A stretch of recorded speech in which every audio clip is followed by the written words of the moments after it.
Itu sekalian, sebagai ahli pada pertama di sebelah kanan saya pada Ustaz Muhammad. Ustaz Muhammad kata malam ini tak pernah sihat.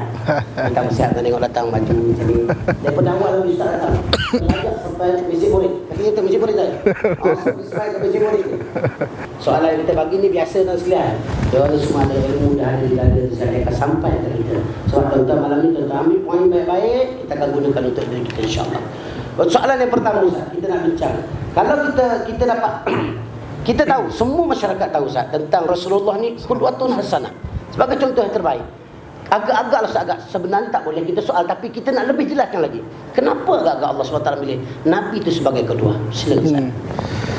Bismillahirrahmanirrahim. Assalamualaikum warahmatullahi wabarakatuh. Yang dirahmati Allah, Ustaz moderator, kepada YB, kepada pegawai daerah, kepada YDP, kepada seluruh pimpinan masyarakat, kepada seluruh para ustaz, para ustazah, tuan-tuan haji, puan-puan hajah, seterusnya kepada sesiapa saja yang menjayakan sesiapa saja yang menjayakan program yang mulia pada malam yang berbahagia ini. Pada malam ini kita dapat berhimpun untuk menyatakan peringatan kita kepada Nabi SAW. Bagi tujuan yang demikian, izinkan saya yang jahil lagi daif ini untuk berada di hadapan ibu-ibu, ayah-ayah saya sekalian, membicarakan perkara yang telah kita tahu. Hanya ulang-ulangan bagi diri saya. Jika ada manfaatnya kita panjangkan bersama. Mudah-mudahan kita dirahmati Allah Subhanahu wa taala insya-Allah. Dalam Al-Quran, Allah Subhanahu wa taala memberi tahu kepada kita bahawa Rasulullah adalah qudwatun hasanah, adalah contoh terbaik dalam hidup kita. Dalam ayat yang lain Allah menyatakan bahawa wa ma arsalnaka illa rahmatan lil alamin, dan tidaklah kamu diutus wahai Muhammad melainkan untuk menjadi rahmat bagi sekalian alam. Nabi-nabi terdahulu diutuskan, tetapi Allah tak sebut sebagai rahmat sekalian alam. Saya nak mulakan dengan sedikit kisah Nabi Allah Daud. Nabi Daud, mukjizat Nabi Daud ini suaranya sedap, tapi Allah tak sebut Nabi Daud ini rahmatan lil alamin. Punya sedap Nabi Allah Daud. Kalau baginda Daud baca kitab Zabur, air mengalir boleh berhenti mengalir. Macam mana kita nak logik ikut sains? Sekarang Ustaz tak ada orang nyanyi boleh berhenti air, bergegar dia, bergegar kan.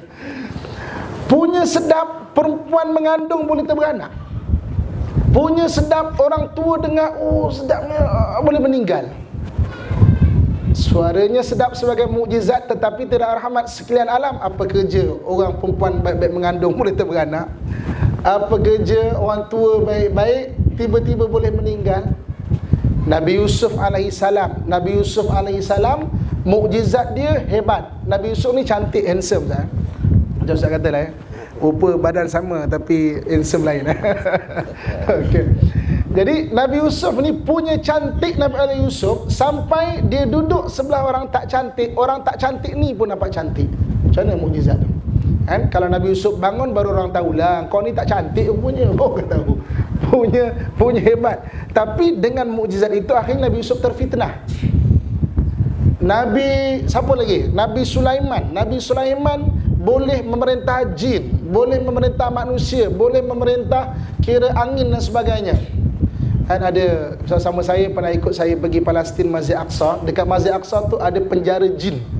Penjara jin, tempat Nabi Sulaiman memenjarakan jin. Kan saya pernah tanya dengan imam Masjid Aqsa, "Tuan, ada lagi tak jin kat sini?" Dia kata, "Jangan tanya." Maksudnya ada lagi. Maksudnya ada lagi.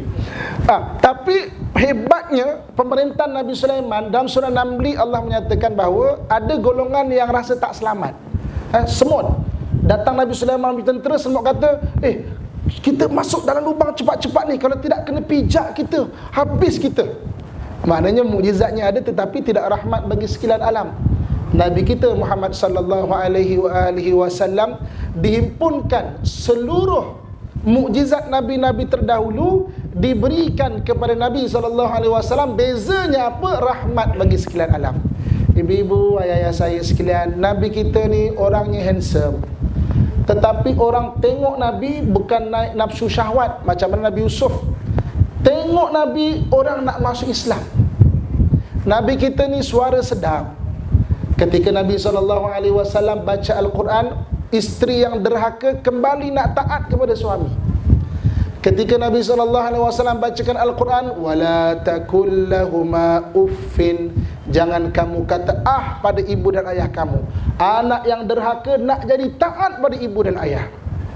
Uffin di sini, mak ayah di sini 5 mak ayah. Mak ayah kandung, mak ayah tiri, mak ayah susuan, mak ayah mertua, dan mak ayah angkat yang jaga daripada kecil. Ini disebut 5 benda ni jangan kamu katakan uffin sekalipun. Hari ni ada orang yang kadang-kadang dengan mak mertua dia tak ngam. 3 tahun tak balik, 5 tahun tak balik mengajuk dengan mak mertua. Sebab apa? Sebab tak faham apa tu mak ayah. Rasulullah SAW kemudian di akhir hayat baginda Nabi kata apa? Taraktu fikum amrain, aku tinggalkan kepada kamu 2 benda. Pegang, ma in tamassaktum bihima lan tadillu abadan, kamu tak akan sesat selama-lama kalau berpegang kitabullah wa sunnati nabiyyi, kitab Allah dan sunnah Nabi. Maka dia sebagai contoh ikutan kita. Berpegang pada ini, kita akan menjadi orang yang rahmat bagi sekalian alam. Kitab Allah, macam tadi, berbuat baik pada mak ayah. Bagi ibu-ibu, akak-akak sekalian, taat kepada suami. Sebab mentaati suami itu merupakan jalan Allah beri keredaan kepada kita. Tapi kan ustaz, suami saya ni macam-macam hal. Ya maafkanlah. Memang kadang-kadang ada orang diuji dengan suami dia. Nak buat macam mana, doakan. Kadang-kadang kita maki suami kita lagi banyak daripada kita doakan dia. Itu Quran ajar. Allah sebut mengenai suami, wa ashiruhunna bil ma'ruf, hiduplah kamu dengan keluarga kamu dalam keadaan yang baik. Ada orang hari ini bukan main kasar dengan suami, dengan isteri dia. Dengan orang bukan main pemurah lagi. Habis forum macam ni, belanja makan, belanja minum. Tak apa, hari ni biar saya bayar. Saya bayar saja. Kalau isteri minta duit, bang minta duit, bang awak ni duit, asyik duit aja. Bil bini kena marah. Jadi pegang pada Quran, dia akan kuduah, satu contoh yang menyelamatkan rahmatan lil alamin. Pegang pada sunnah. Sama juga, sunnah ni dia ada 5 tahap dia. Ada sunnah bentuk diri. Sunnah bentuk diri ni paling senang, senyum. Senyum ni sunnah bentuk diri. Nabi sebut tabassumuka fi wajhi akhika laka sadaqah. Senyuman kamu di hadapan saudara kamu merupakan sedekah. Tapi senyum dekat sahabat, bukan dekat tabung masjid. Tabung masjid, kalau masuk-masuk masjid sengih kat tabung masjid. Jadi sengih lama je, diamlah aku tengah bersedekah ni. Bukan tabung masjid kena bagi RM1 baru dapat sedekah. Ini di hadapan saudara, senyum. Macam modern kita hari ni, senyum je kan. Jadi ada sunnah bentuk keluarga. Bentuk keluarga, Nabi SAW panggil isteri dengan panggilan yang paling disukai dengar. Nabi panggil isteri dia Aisyah dengan panggilan Humairah. Humairah ni daripada perkataan ahmar. Ahmar tu merah. Maksudnya apa? Si merah yang kecil. Dalam konteks dalam bahasa Melayu, cute. Nabi panggil isteri dia cute. Alamak macam kita panggil isteri kita, pasangan kita. Nabi kalau balik dia kejauhan, Nabi suka baring di peha isteri dia. Ayah-ayah, abang saya boleh balik di forum ni nanti baring kat peha isteri. Sunnah tu sunnah bentuk keluarga tu. Tapi isteri pun kena datang forum. Kalau tidak, apa tebian abang ni tiba-tiba nak baring pula kat peha ni. Kena faham juga. Ada sunnah bentuk masyarakat. Sebagai contoh majlis kita pada hari ini, majlis ilmu, amar ma'ruf nahi mungkar, itu sunnah bentuk masyarakat. Yang keempat, ada sunnah bentuk negara. Kita lihat ni, kan kita punya contoh forum Rasulullah qudwah hasanah pembina negara Islam. Ada sunnah bentuk negara, membangunkan negara, mempertahankan negara, membangunkan negara sesuai dengan syariat Allah Subhanahu wa taala. Ada sunnah bentuk negara. Ada sunnah bentuk ummah lagi besar. Paling kurang saudara kita di Palestin, di selatan Thailand, di Burma, doakan paling kurang. Saya biasa dengar kadang-kadang imam-imam kita di masjid ni doakan, Allahumma ansur ikhwanana al-muslimina wal mujahidina fil Afghan wa fi Palestin wa fi Syria. Saya kadang tertanya, asyik kita je orang Melayu doakan orang Arab. Orang Arab tak pernah dengar doakan orang belah-belah kita ni. Sebab dalam masjid Mekah saya jarang dengar. imam tu doakan untuk Palestin ke sebagainya, jarang sangat dengar. Jadi, tapi baru ni kalau saya biasa bawa orang pergi ke Palestin. Di Palestin Imam Masjid Aqsa doakan orang sebelah kita, Allahumma ansur ikhwanana al-muslimin wal mujahidin fil Burma. Allahumma ansur ikhwanana al-muslimin wal mujahidin fi Thailand. Maknanya tengok sunnah kan. Maknanya orang Islam di sini susah, seluruh dunia doakan. Orang Arab susah, kita doakan. Belah kita susah, mereka doakan. Itu sunnah. Sebab itu qudwah hasanah tu Nabi tinggalkan. Nabi tu rahmat. Diri Nabi sendiri rahmat, ditinggalkan pada kita pula rahmat. Dua benda, Quran dan juga sunnah. Quran tu kita pegang betul-betul, insya-Allah peringkat keluarga, peringkat masyarakat, peringkat negara, peringkat ummah kita aman. Dan sunnah Nabi secara praktikal ya, apa nak buat. Dan mudah-mudahan sebagai qudwah hasanah, sebagai apa yang contoh, qudwah hasanah tu maksud contoh yang baik. Qudwah tu contoh, hasanah yang baik. Mudah-mudahan kita mengikuti Nabi. Hari ini kita dikumpulkan di lapangan Majlis Daerah Kualangan ini. Mudah-mudahan kita doa pada Allah satu hari kita dikumpulkan bersama baginda sallallahu alaihi wasallam di akhirat kelak, insya-Allah. Amin. Salah satu di antaranya ada kaitan dengan rentik tak ada apa dibincang tadi. Saya nak minta Ustaz cuba kupaskan sikit. Bagaimana Nabi SAW berhijrah menegakkan sebuah negara Islam? Apakah sebenarnya ciri-ciri sebuah negara Islam yang dikehendaki oleh umat Islam, yang sepatutnya umat Islam cuba lakukan, cuba bina bertepatan dengan tajuk kita pada hari? Bagi contoh pemimpin negara, apakah sebenarnya ciri-ciri negara Islam? Orang macam-macam pandangan ada. Pada hari ini kita minta Ustaz jelaskan ciri-ciri negara Islam yang dibangunkan oleh baginda SAW. Terima kasih kepada bahagia Ustaz Moderator, rakan ahli panel, kepada seluruh ibu-ibu, ayah-ayah, abang-abang, kakak saya yang saya doakan dengan kebaikan sekalian. Jadi ketika Nabi SAW berada di Mekah, Nabi ini selalu diuji dengan berbagai-bagai ujian. Difitnah, dibaling, dikata, disakiti, dilukai. Ketika Nabi SAW pergi ke Taif dengan harapan untuk penduduk Taif terima dakwah Nabi SAW, dibalingnya baginda SAW. Kalau ibu-ibu, ayah-ayah saya pernah pergi ke Taif, kebenaran pergi Taif ni kalau kita dapat visa ziarah, kalau visa umrah tak dapat. Kalau visa ziarah kita dapat pergi ke Taif. Di sana tu ada satu masjid dipanggil Masjid Quk. Masjid Quk. Quk ni maknanya ni apa nama, siku. Siku. Sebab Nabi dibaling, Nabi turun daripada Taif, terduduk Nabi, tersandar macam ni. Tempat tu dibangunkan, dipanggil Masjid Quk. Masjid tempat Nabi bersandar. Tengok datang malaikat, wahai Muhammad, angkat tangan, doa pada Tuhan, akan kami ambil Bukit Taif, terbalikkan seperti mana yang pernah dibuat kepada penduduk Sodom. Ketika kaum Nabi Lut itu mengamalkan seks songsang, diterbalikkan doa. Datang jin-jin bukit ketika itu, Muhammad izinkan kami terbalikkan, musnahkan penduduk Taif. Nabi angkat tangan. Tapi Nabi minta, Allahumma hdi qaumi fa innahum la ya'lamun. Tuhan, hidayahkan kaum aku, sesungguhnya mereka tidak mengetahui. Kita kalau bincang mengenai peristiwa Taif, seolah-olah dia set ending. Maknanya macam kesudahan yang sedih lah, kesian Nabi kena baling. Tapi Nabi tu bijak orangnya. Nabi balik, Nabi train satu budak, nama dia Abdullah bin Mas'ud. Daripada kecil, budak tu waktu tu baru kira dalam 10 tahun macam tu. Abdullah bin Mas'ud, dia punya misi, satu hari nanti kau mesti kena Islamkan Taif. Nabi rancang terus. Tak sampai 10 tahun daripada peristiwa itu, Abdullah bin Mas'ud datang ke Taif, berjaya mengislamkan Taif. Ini Nabi. Nabi tu sebenarnya perancang yang bagus. Sebab itu, orang-orang Eropah baru ni ada membuat satu kajian, Nabi Isa satu orang tokoh dalam tarbiyah, Sun Tzu satu orang tokoh dalam peperangan. Begitu juga dengan tokoh-tokoh yang lain. Tapi Muhammad SAW satu tokoh yang berjaya pada semua bidang. Tengok Okey.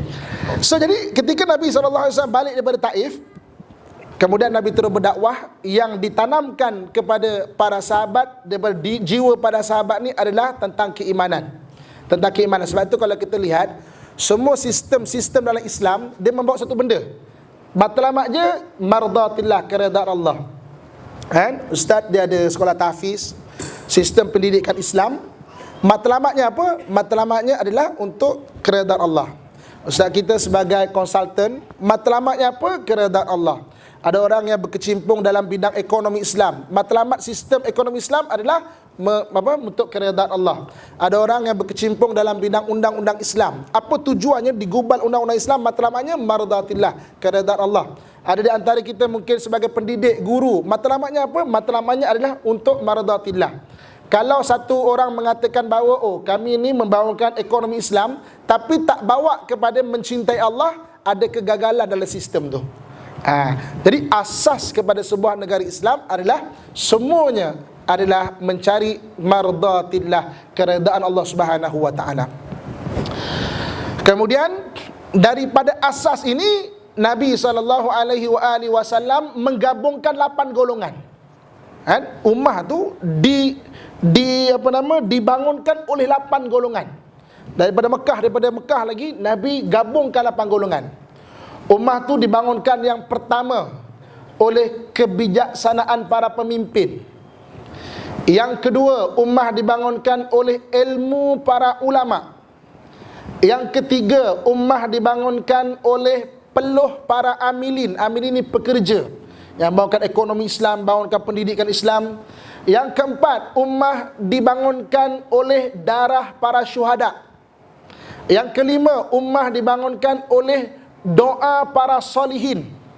Yang keenam, ummah dibangunkan oleh harta para aghnia, orang kaya. Yang ketujuh, ummah dibangunkan oleh kehebatan para da'i. Da'i ini pendakwah. Yang ke-8, ummah dibangunkan oleh rahim wanita solehah. Jadi asasnya mardatillah, Nabi gabungkan 8 golongan ini. Sebab itu kalau kita lihat dalam sejarah, tuan-tuan sekalian, Sayyidina Abu Bakar, Umar, Uthman, Ali, orang yang awal masuk Islam. Tetapi kenapa tak banyak meriwayatkan hadis? Tak banyak meriwayatkan hadis, tak banyak riwayat daripada Abu Bakar, tak banyak riwayat daripada Umar, tak banyak riwayat daripada Uthman, tak banyak riwayat daripada Sayyidina Ali, tak banyak. Sebab apa? 4 orang ini Nabi gilap untuk jadi pemimpin. Ibnu Umar, anak Sayyidina Umar, umurnya 16 tahun, nak ikut perang. Nabi tak bagi. Sampai nangis dia. Pergi kat bapak dia, ayah, dan pergi kat Sayyidina Umar, tolonglah, saya dah besar nak ikut perang. Sayyidina Umar pujuk Nabi, wahai Rasulullah, biarlah anakku tu lelaki, bagilah ikut perang. Nabi kata, okey lah, nak ikut perang boleh, tapi dengan syarat. Apa dia? Duduk kat belakang, sana, dengan orang perempuan, rawat orang yang cedera. Boleh dah, jadi ikut. Tengok Kenapa? Abdullah bin Umar wataknya tu ulama, Nabi gilap. Tapi kawan dia, Usamah bin Zaid, anak Zaid bin Harithah, 17 tahun, pimpin, berada di barisan hadapan. Sebab apa? Wataknya syuhada. Wataknya syuhada. Abdurrahman bin Auf, wataknya adalah peniaga. Nabi, berniaga sampai jadi kaya. Pendakwah, kita boleh lihat Abi Waqqas, makamnya berada di Guangzhou, China sana. Di depan makam Abi Waqqas itu tertulis kata-kata dia, kami datang ke negara China untuk mengembangkan Islam, kami tidak akan pulang lagi ke negara Arab. Satu antara dua pasti akan berlaku, sama ada kami syahid di bumi China atau Islam tersebar di bumi China. Tok kehebatan para pendakwah. Orang-orang kaya, Masya Allah, Islam dibangunkan dengan wakaf. Wakafkan madrasah, wakafkan surau-surau, masjid, sekolah dan sebagainya. Dan wanita-wanita yang solehah. Dulu orang-orang perempuan ketika menghayunkan buayan, dia menghayunkan dengan lagu-lagu perjuangan. Dia menghayunkan dengan kira selawat-selawat.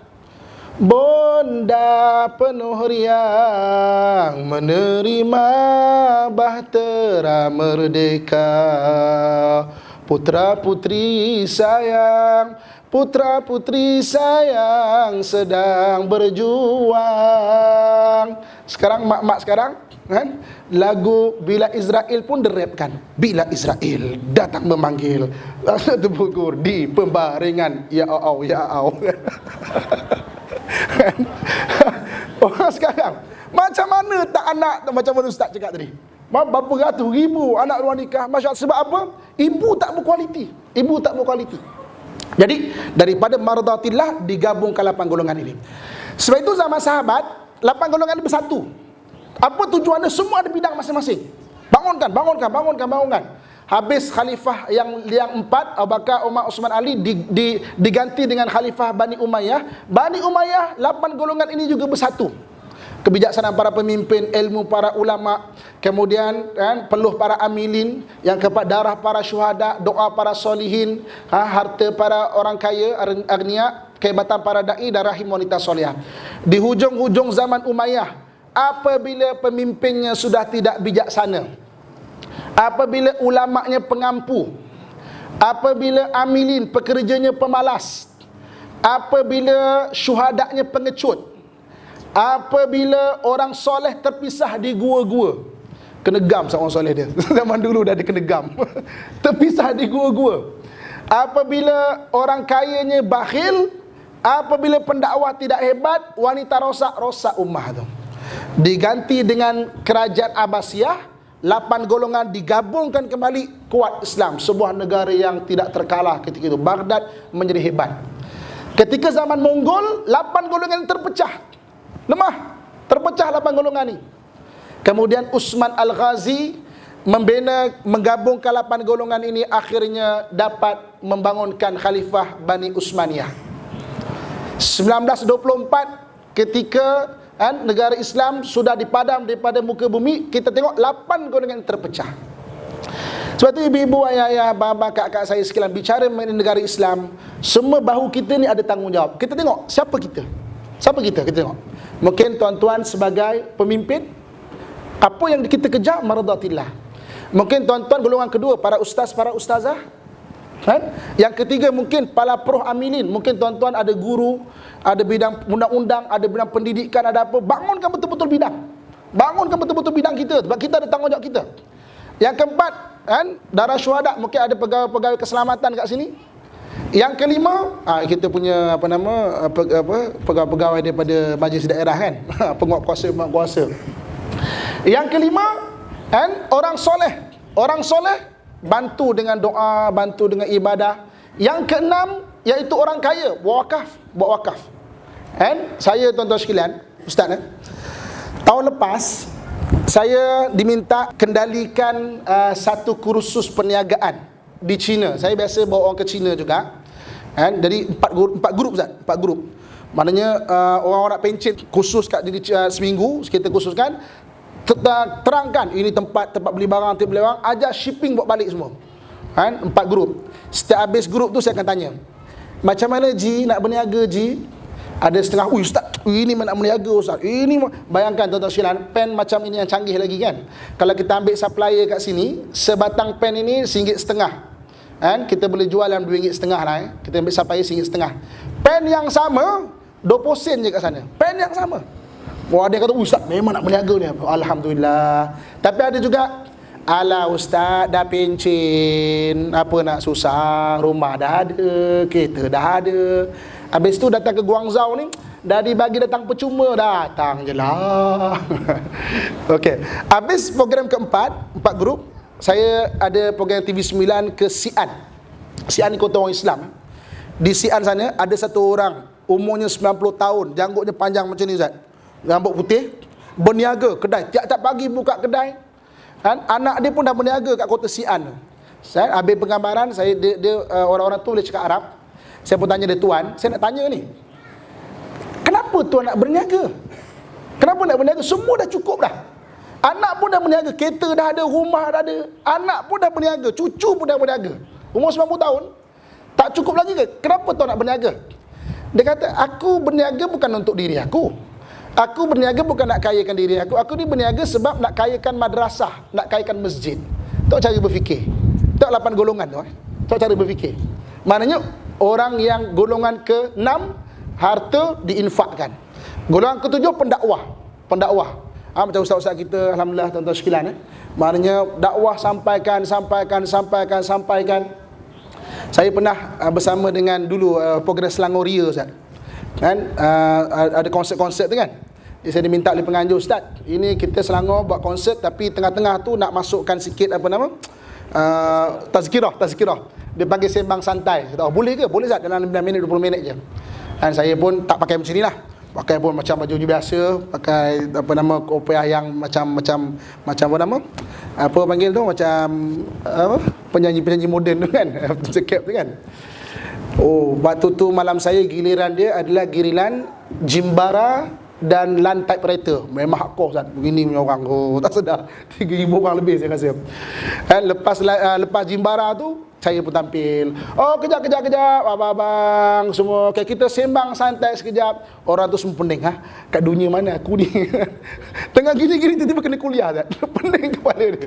Syabas pada kerja Selangor waktu tu, anjurkan tu pada saya bagus. Ada juga yang memang pening kepala. Kat mana aku ni kan? Jadi sambung lantak pereta pula, memang gitu kan. Ada juga yang mungkin tak pernah pergi masjid kot, ambil gambar tak macam ni. Oh, betul. Rambut pang macam ni. Betul. Tahniah anak Syabas mana maju daerah kita anjurkan banyak-banyak. Kita ada bidang kita. So ciri negara Islam banyaklah, kalau nak bincang 15 minit tak sempat saya. Yang penting dia maradatillah, 8 golongan cari. Kita semua ni adalah 8 golongan tu. Tengok bahu kita ni. Sebab itu selagi mana kita ada diberi umur, diberi kesihatan, kita adalah golongan yang akan membahu ummah tu.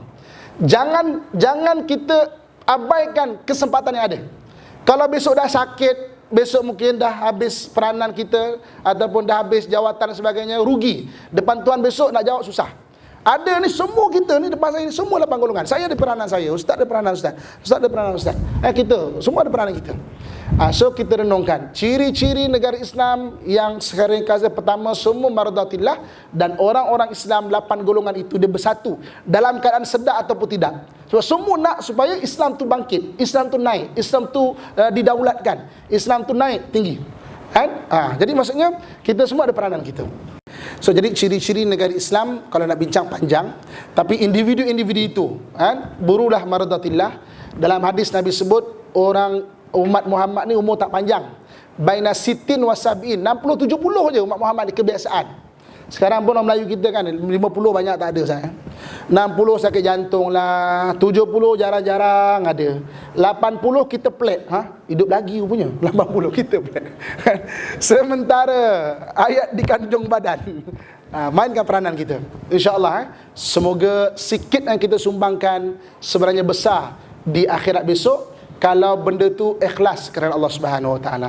Wallahu alam. Jadi memandangkan masa yang tak cukup, agar segala persoalan saya rasa tanpa tuan-tuan soal semua dah dijawab oleh ahli panel. Sebab ahli panel kita dah kasyaf dengan soalan yang kita kena tuan-tuan. Okay, untuk akhirnya tuan-tuan sekalian, dengan apa yang kita bincang tadi, kita nampak, dan saya nak bagi sebagai satu penggulungan. Yang ni minta kepada ahli panel betul-betul 2 minit jangan lebih untuk menggulung perbahasan kita. Terima kasih kepada Ustaz Moderator, rakan panel, kepada seluruh ibu-ibu, ayah-ayah, bapa, kakak saya yang saya doakan kebaikan sekalian. Ingin saya simpulkan dalam masa 2 minit ini, iaitu 8 golongan yang telah kita bicarakan tadi, iaitu ummah didukung oleh 8 golongan. Pertama, kebijaksanaan para pemimpin. Yang kedua, ilmu para ulama. Yang ketiganya, peluh para amilin, pekerja. Amilin itu pekerja. Yang keempatnya, darah para syuhada. Yang kelimanya, doa para salihin. Yang keenam, harta orang-orang kaya, harta para aghnia. Yang ketujuhnya, kehebatan para da'i ataupun pendakwah. Dan yang ke-8, rahim wanita yang solehah. Jadi sebagai kesimpulannya, kita berada di sini, tuan-tuan, ibu-ibu, ayah-ayah, bapa, kakak saya sekalian, adalah orang yang membahu ummah. So kita lihat di mana kita punya tempat. Jangan biarkan masa kita berlalu dalam keadaan yang kita sia-siakan. Sebab masa berlalu dan nanti kita akan ditanya apakah sumbangan kita ketika kita hidup di dalam menjaga agama kita ni. So jadi macam mana cara dia kita nak buat, kita kata kita hari ni kita tahu kita orang kaya, ataupun kita tahu kita pemimpin, ataupun kita tahu kita ni adalah orang yang amilin, pekerja, ada yang ahli businessman dan sebagainya. Mulakan, tak boleh bagi banyak, jangan langsung tak buat apa-apa benda. Fikir sama-sama, insya-Allah dia akan bersatu dalam keadaan kita tak perasan. Sebab semua masing-masing ikhlas, semua masing-masing mengejar mardatillah, keredaan Allah Subhanahu wa taala. Semua masing-masing akan ditalqin dengan talqin yang sama, kubur di kawasan kubur orang Islam yang sama, dibangkitkan sebagai orang Muslim. Dan mudah-mudahan 8 golongan ini insya-Allah akan berkumpul juga bersama Nabi sallallahu alaihi wasallam di akhirat nanti insya-Allah. Ini sempena dengan tajuk kita Rasulullah Qudwah Hasanah, pembinaan negara Islam. 8 golongan ni kalau bergerak bukan saja di peringkat diri, keluarga, masyarakat, bahkan akan bawa kepada negara dan bawa kepada ummah Islam yang sekelanya. Wallahu alam. Ampun maaf daripada saya yang kurang daripada diri saya sendiri, yang baik daripada Allah Subhanahu wa taala. Aqulu qauli ma sami'tum, astaghfirullah li wa lakum. Assalamualaikum warahmatullahi wabarakatuh.